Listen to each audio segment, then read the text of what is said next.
મોરબીમાં માનવતાને શર્મસાર કરતો એક કિસ્સો પ્રકાશમાં આવ્યો છે। મકાનના ભાડાના પૈસા ન હોવાથી એક શખ્સે પોતાની પત્ની અને સગીર દીકરી સાથે દુષ્કર્મ આચરવા માટે મકાન માલિકને સહમતિ આપી દીધી।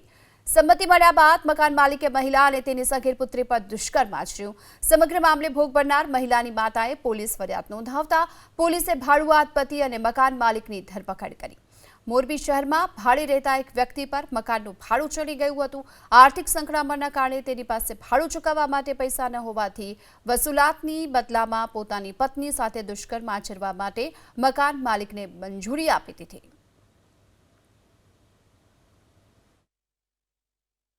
પહેલા એના જમાઈ છે એને સહમતિ આપી અને મકાનના જે ભાડુઆત મકાન માલિક છે એને સહમતિ, પછી એની જે નજર બગાડી અને જેની દોહિત્રી છે ફરિયાદીની એની સાથે પણ મકાન માલિકે દુષ્કર્મ ગુજારેલું, જે બાબતે ગુનો દાખલ કરી અને આરોપીના રિમાન્ડ મેળવી અને આગળની કાર્યવાહી એ ડિવિઝન પીઆઈ ચલાવી રહી છે। આ કામમાં એક આરોપી ધરપકડ કરવાના બાકી છે। કેટલા આરોપી પકડ્યા છે? હાલ અત્યારે 3 પૈકી 2 આરોપી પકડેલા છે અને એક આરોપી નાસ્તો કરતો છે, એક આરોપી પકડવાનો બાકી છે।